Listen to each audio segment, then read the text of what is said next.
बहुत समय पहले की बात है।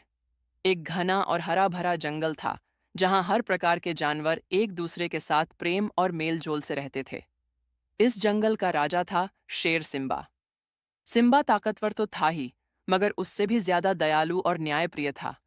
रोज उसका दरबार लगता, जहां तोता, हाथी, खरगोश जैसे छोटे बड़े जानवर अपनी समस्याएं लेकर आते और सिम्बा सबकी बातें बड़े धैर्य से सुनता। सिम्बा की न्यायप्रियता के कारण सभी जानवर उसका आदर करते थे। जंगल जीवन से भरा था। नाले कलकल बहते, पेड़ों की शाखाओं पर पक्षी चहचहाते और चारों ओर शांति पसरी रहती। लेकिन एक दिन यह शांति टूट गई। जंगल में अजीब हलचल मच गई। छोटे छोटे नाले सूखने लगे, हरे भरे पेड़ मुरझाने लगे और पक्षी डर के मारे जंगल छोड़कर उड़ने लगे। जानवर घबरा गए। दरबार में फिर से तोता, हाथी और खरगोश आए।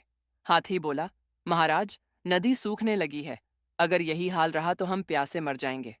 तोते ने कहा, पक्षी तो पहले ही भागने लगे हैं, कुछ की तो जान चली गई।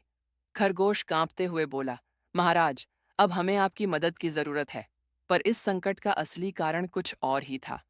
यह सब एक चालाक लोमड़ी विक्की की साजिश थी। विक्की वर्षों से जंगल पर राज करने का सपना देख रही थी। वो जानती थी कि सीधे सिम्बा को चुनौती नहीं दे सकती, इसलिए उसने एक चाल चली। विक्की ने जंगल में धीरे धीरे यह अफवाह फैला दी कि सिम्बा बूढ़ा हो गया है और अब जंगल की रक्षा नहीं कर सकता।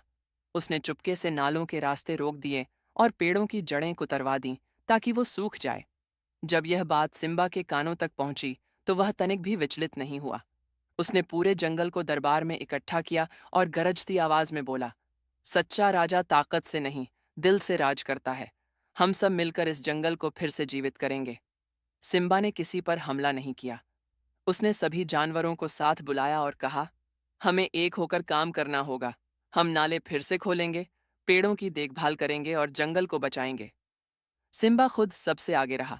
वो छोटे जानवरों की बात ध्यान से सुनता, उनकी मदद करता और सभी को एकता का पाठ पढ़ाता। धीरे धीरे जानवरों में भरोसा लौटने लगा। सभी मिलकर काम करने लगे। कुछ ही समय में नाले फिर से बहने लगे, पेड़ों में हरियाली लौट आई और पक्षियों की चहचहाहट से जंगल गूंज उठा। विक्की ने यह सब देखा तो उसे अपनी गलती का एहसास हुआ। उसे समझ में आ गया कि जंगल डर से नहीं, बल्कि प्रेम, एकता और समझ से सुरक्षित रहता है। वह सिम्बा के पास आई और बोली, महाराज, मुझे माफ कीजिए। आपकी दयालुता ने हमें सच्चा रास्ता दिखाया। मैं भी अब जंगल को मजबूत बनाने में आपकी मदद करना चाहती हूँ। सिम्बा मुस्कुराया और बोला, यह जंगल हम सबका है। यहाँ हर किसी की जगह है, चाहे वो छोटा हो या बड़ा। और इस तरह सिम्बा ने साबित कर दिया कि एक सच्चे राजा का दिल उसकी ताकत से कहीं बड़ा और उज्जवल होता है। जंगल फिर से खुशी और शांति से भर गया और सिम्बा की कहानी हमेशा के लिए याद रखी गई।